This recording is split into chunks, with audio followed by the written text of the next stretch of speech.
हर हर महादेव, श्री शिवाय नमस्तुभ्यम। आप सभी को शनि प्रदोष व्रत की बहुत बहुत शुभकामनाएं। आज 14 फरवरी शनिवार को दिन शनि प्रदोष का व्रत रखा जा रहा है और भगवान शिव को यह बेहद प्रिय व्रत है।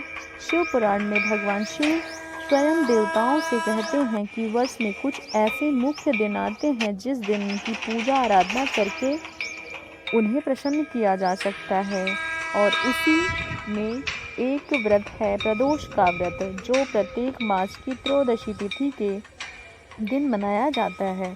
तो चलिए आज इसी प्रदोष व्रत के उपलक्ष्य में हम सुनते हैं शनि प्रदोष से जुड़ी हुई पौराणिक कथा। आइए कथा आरंभ करते हैं। गोस्वामी जी ने कहा, त्रयोदशी के तिथि के संध्या काल में प्रदोष का व्रत किया जाता है। प्रदोष कहा गया है। प्रदोष के समय महादेव जी कैलाश पर्वत पे रजत भवन में नृत्य करते हैं और देवता उनके गुणों का स्तवन करते हैं, और इसलिए धर्म, अर्थ, काम और मोक्ष की इच्छा रखने वाले पुरुषों को प्रदोष में नियम पूर्वक भगवान शिव की पूजा, होम, कथा और गुणगान करने चाहिए। एक समय विदर्भ देश में सत्यरथ नाम का एक प्रसिद्ध राजा थे। वे सदैव धर्मों में तत्पर, धीर, सुशील और सत्य प्रतिज्ञाबद्ध थे। वे धर्म पूर्वक पृथ्वी पर पालन करते हुए थे और ऐसे बहुत सारा सुखमय समय व्यतीत चुका था। उसके बाद अचानक एक दिन शाल्व देश के राजाओं ने इस विदर्भ नगर पर आक्रमण कर दिया। यह देखकर विदर्भ राज विशाल सेना के साथ युद्ध में उतर पड़े। दुर्भाग्य से शाल्वों की बहुत बड़ी सेना मारी गई, लेकिन अंत में विदर्भ राज भी उनके हाथों से मारे छिन गया और भयंकर पराजय हुआ। मंत्रियों सहित महारथी वीर राजा के मारे जाने पर मरने से बचे हुए सैनिक भी भाग चले, और उस समय विदर्भ राज सत्यरथ की प्रतिज्ञा पतिव्रता पत्नी अत्यंत शोकग्रस्त हो गई और उसी क्षण वो राजभवन से निकलकर पश्चिम दिशा की ओर चली गई। वो गर्भवती थी। प्रातःकाल होने पर धीरे धीरे मार्ग से दूर रास्ता तय कर लिया और उसके बाद वह एक स्वच्छ तालाब पर पहुंची। तालाब के किनारे एक वृक्ष था। उस वृक्ष के नीचे बैठ गई। उस समय वह रानी गर्भवती थी और उस पतिव्रता रानी ने उत्तम गुणों से युक्त शुभ मुहूर्त में एक पुत्र को जन्म दिया। तत्पश्चात वह रानी जल पीने की इच्छा से उस जलाशय में उतरी और उसी क्षण एक मगरमच्छ ने आकर उसे अपना ग्रास बना लिया, और इस प्रकार वह बालक को जन्म लेते ही माता पिता से विहीन हो गया। भूख और प्यास से पीड़ित होकर वह सरोवर के किनारे जोर जोर से रोने लगा। जब वह इस प्रकार क्रंदन कर रहा था तो उसी समय भाग्यवश एक श्रेष्ठ ब्राह्मणी वहां पहुंची। उसकी गोद में 1 वर्ष का बालक था। वह निर्धन और विधवा थी। घर पर भीख मांगकर जीवन निर्वाह किया करती थी। उसका नाम उमा था। जब उस ब्राह्मणी ने उस राजकुमार को देखा तो वह बड़ी दया आई और उसे मन ही मन विचार किया, अहो, यह तो बड़े आश्चर्य की बात है। यह नवजात शिशु जिसकी नाल भी अभी तक नहीं कटी है, वह यहाँ पड़ा हुआ है। ना जाने इसकी माता कहाँ चली गई, इसके पिता कौन है। यह दीन अनाथ बालक बिना बिस्तर के भूमि पर सो रहा है। ना जाने यह चांडाल का पुत्र है या शूद्र का, वैश्य का बालक है या ब्राह्मण का, फिर क्षत्रिय का हो। कैसे इस निश्चय किया, इस शिशु को उठाकर अपने सगे पुत्र की तरह पालन अवश्य कर सकती हूँ, लेकिन यह किस कुल का है यह मुझे नहीं पता, और इसलिए इसे छूने का साहस नहीं हो रहा है। जब वह इस प्रकार सोच रही थी, उसी समय सन्यासी महात्मा वहां पर आ गए। वह ऐसे लग रहे थे कि मानो साक्षात भगवान शिव थे। उस श्रेष्ठ भिक्षु के सन्यासी उस स्त्री से कहा, हे ब्राह्मणी, चिंता मत करो, हृदय की संशय वृत्ति को दूर कर दो और इस बालक की रक्षा करो। इससे तुम्हें शीघ्र ही परम कल्याण की प्राप्ति होगी। इतना कहकर वह दयालु भिक्षु सन्यासी वहां चले गए और उस ब्राह्मणी ने उनका बातों पर विश्वास करके उस बालक को अपने साथ उठा लिया और अपने घर की ओर चलने लगी। उस राजकुमार का ब्राह्मणी ने अपने बेटे की तरह पालन पोषण किया। एक चक्र नामक नगर में उसका घर था। वह भिक्षा से अन्न से अपने पुत्र को राजकुमार दोनों पालने लगी। ब्राह्मणों को ब्राह्मणी के साथ राजा पुत्र के भी संस्कार कर दिए और अब वह दोनों बालक सर्वत्र सम्मानित होकर दिन ब दिन बढ़ने लगे थे। समय आने पर उनका उपनयन संस्कार हुआ और वह दोनों बालक एक साथ रहकर नियमों का पालन करने लगे। एक दिन ब्राह्मणी दोनों बालकों के साथ भिक्षा मांगती हुई दैवयोग के देव मंदिर में पहुंची। उन दोनों बालकों को देखकर वहां उपस्थित परम बुद्धिमान ऋषि शांडिल्य ने कहा, दैव का बल बड़ा विचित्र है। कर्मों का उल्लंघन करना किसी भी जीव के लिए अत्यंत कठिन है। देखो न, यह बालक दूसरी माता की शरण लेकर भिक्षा से जीवन निर्वाह कर रहा है। इस ब्राह्मण को श्रेष्ठ माता के रूप में पाकर ब्राह्मण बालक के साथ ब्राह्मण भाव को प्राप्त हो गया है। जब उस ब्राह्मणी के ऋषि शांडिल्य का यह वचन सुने तो वह अत्यंत आश्चर्य हुआ। उससे भरी सभा में मुनि को प्रणाम करके पूछा, हे ब्राह्मण, एक सन्यासी के कहने से ही इस बालक को अपने घर ले आई थी। यद्यपि अभी तक मुझे इसका कुल का पता नहीं लग रहा है, फिर भी पुत्र की भांति इसका पालन पोषण करती हूँ।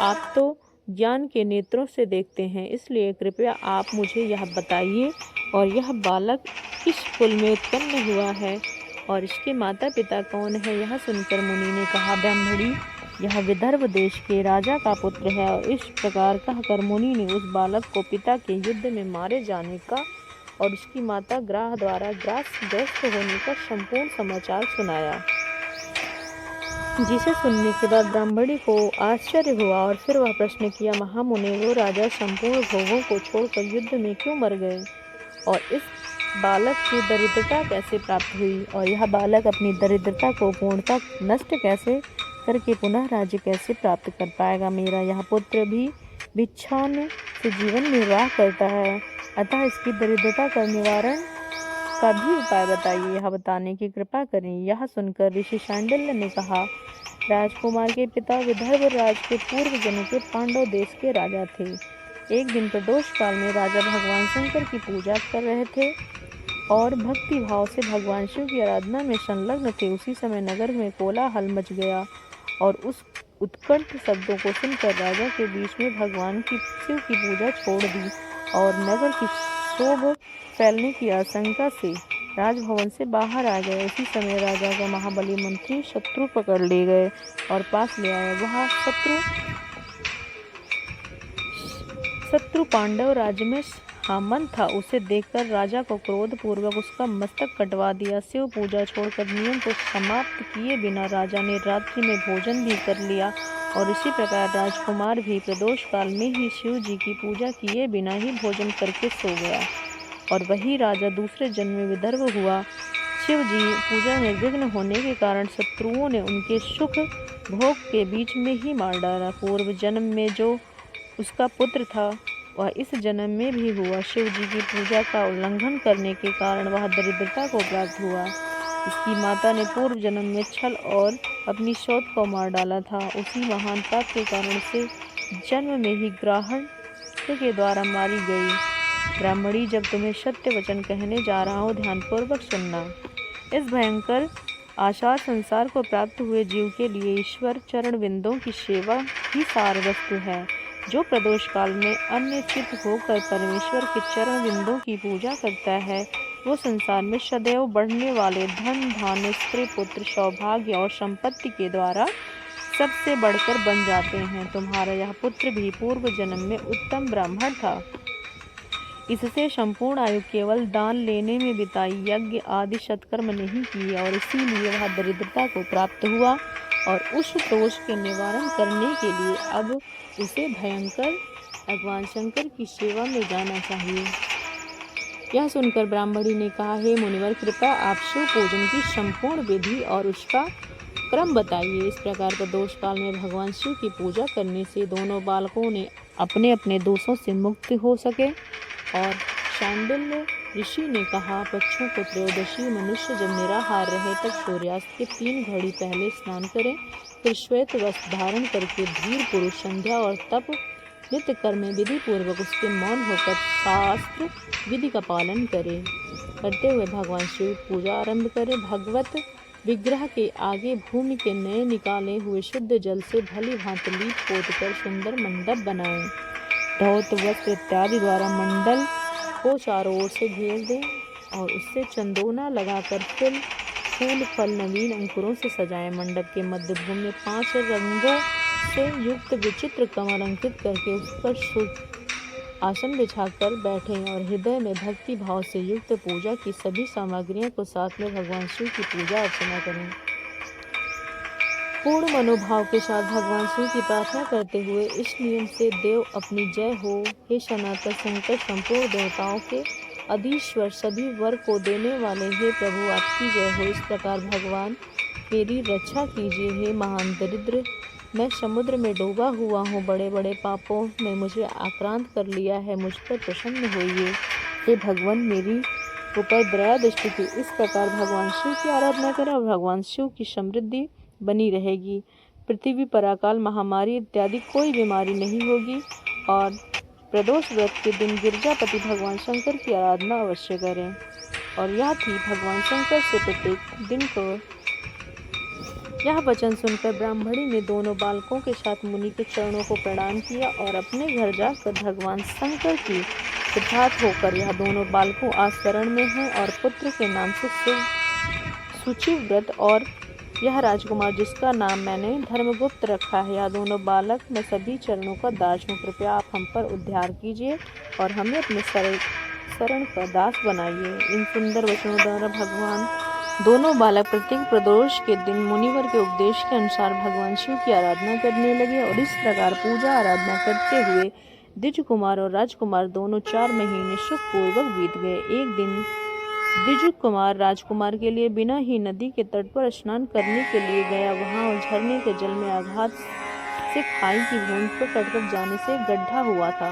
एक भारी खजाने में कलश चमक रहा था। उस पर ब्राह्मण कुमार की दृष्टि पड़ी और उसने देखकर वह अत्यंत हर्षित हुआ और कौतूहल से भरकर आश्चर्यचकित हो गया। उसे देवता का प्रसाद प्राप्त समझकर वह सिर पर लेकर घर आ गया और अंदर उसे घर में रखकर माँ से कहा, माँ, यह भगवान शंकर का प्रसाद है, देखो। उन्होंने दया करके घड़े के रूप में खजाना दिखा दिया। तब पतिव्रता ब्राह्मणी ने राजकुमार को बुलाकर कहा, हे पुत्रों, इस खजाने को घड़े के तुम दोनों आपस में बराबर बराबर बांट लो। माता की यह बात सुनकर ब्राह्मण के पुत्र को प्रसन्नता हुई, लेकिन राजपुत्र को माता का यह तुम्हारे पुत्र के पुण्य से प्राप्त हुआ है, इसलिए इस खजाने को बांट कर लेना नहीं चाहता। अपने पुण्य से प्राप्त हुए खजाने को वह स्वयं उपभोग करें। भगवान शिव मेरे ऊपर भी अवश्य कृपा करेंगे। इस प्रकार प्रसन्नता पूर्वक भगवान शंकर की पूजा करते हुए उन दोनों कुमारों ने उसी घर में 1 वर्ष बीत गया। एक दिन राजकुमार उस ब्राह्मण के साथ वसंत ऋतु में वन भ्रमण करने के लिए गया। कुछ दूर जाने पर उन्होंने सैकड़ों गंधर्व कन्याओं को परस्पर क्रीड़ा करते हुए देखा और वह रमणीय छल करने वाली वाणी द्वारा कुशल थी। दोनों पुरुषों ने मोहित कर दिया, इसलिए धर्म का तत्पर ब्रह्मचारी कभी भी स्त्रियों के समीप जाकर उसके साथ वार्तालाप न करें। ऐसा कर ब्राह्मण के कुमार वहां से चले गया और दूर जाकर खड़ा हो गया, लेकिन राजकुमार अकेला ही निर्भय होकर स्त्रियों की क्रीड़ा स्थली की ओर चला गया। उन गंधर्व कन्याओं में से एक राजकुमार को आते देखा और मन ही मन विचार किया और सखियों ने कहा, सहेलियों ने, थोड़ी दूर एक उत्तम वन है और वहां पर बैठी हूँ, तुम फूलों को संग्रह कर फिर आपस में आना। इस प्रकार आदेश देकर सखियां वन में भीतर चली गईं और गंधर्व कन्या राजकुमार पर दृष्टि लगाए वहीं पर खड़ी रही। गंधर्व कन्या अपने पास आए हुए राजकुमार को बैठने के लिए कोमल पल्लव का आसन दिया और फिर पूछा, हे कमल नयन, आप कौन हैं, किस देश से आए हैं? तब उन्होंने अपना परिचय दिया, मैं विदर्भ का राज का पुत्र हूँ, मेरे पिता का बचपन में ही मर गए थे, शत्रुओं ने मेरा राज अधिकार जमा लिया। यह सुनकर राजकुमार गंधर्व कन्या ने पूछा, सुंदरी आप कौन हैं?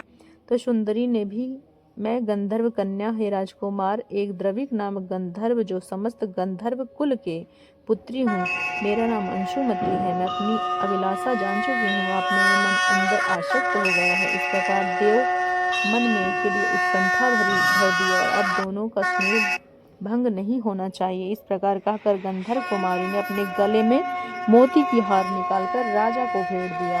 इस प्रकार बात कहता हूँ, तुम मेरी प्रिय कैसे होना चाहती है? सुंदर कन्या का अपना कहना उचित है। मैं पिता की आज्ञा के विरुद्ध कोई कार्य नहीं करूँगा। और इस समय घर में पधारे और परसों प्रातःकाल पुनः ही यही प्रदर्शन दी। गंधर्व कन्या अपनी सखियों के साथ घर गई। वहां उन्होंने अपने पिता से संपूर्ण वृतांत कह सुनाया। पिता ने उस राजकुमार को देखकर द्विजपुत्र साथ वन में उसी स्थान पर गया। उस स्थान पर पहुंचकर राजकुमार ने देखा गंधर्व राज उसकी कन्या दोनों उपस्थित हैं। गंधर्व राज ने वहां पर आए हुए दोनों कुमारों का अभिवादन किया। सुंदर आसन पर बिठाने पर कहा, हे विदर्भ राजकुमार, मैं कल कैलाश पर्वत गया था। वहां पर पार्वती जी के साथ महादेव जी के दर्शन किए। उन्होंने मुझे बुलाकर सभी देवताओं के समीप इस प्रकार कहा, पृथ्वी तल पर धर्मगुप्त नाम का एक प्रसिद्ध राजकुमार है जो इस समय अकिचन में है। उसका राज छिन गया है, शत्रुओं पर देश से अधिकार कर लिया है। वह बालक अपने गुरु आज्ञा की सदा ही आराधना संलग्न रहता है। आप अपनी पुत्री के साथ उसका विवाह कीजिए और इस प्रकार मैं आपको अपनी कन्या देने का संकल्प करता हूँ। इसलिए पुत्री अंशुमती तुम्हें पत्नी के रूप में प्रदान करता हूँ। भगवान शिव जी की आज्ञा से शत्रुओं को मारकर तुम्हारे राज्य पर बिठाऊंगा। उसके नगर में तुम अपनी इस धर्म पत्नी के साथ 10,000 वर्षों तक अनुवांछित सुख को भोग करके अंत में भगवान शिव के लोक हो जाओगे। और वह उसी प्रकार ही किया। चूड़ामणि और दमकते हुए मोतियों को मनोहर हार दिया और 1,000 लाख हाथियों के साथ उसने संहार किया और अपने सेना के साथ वह राज्य वापस पा लिया। धर्मगुप्त का विवाह के उपरांत गंधर्वों की सेना के साथ नगर गए। वहां उन्होंने शत्रुओं का संहार किया और ब्राह्मण का राज्याभिषेक किया। जिस प्रकार ब्राह्मण पत्नी ने किया उसी प्रकार सभी भगवान शंकर की आराधना।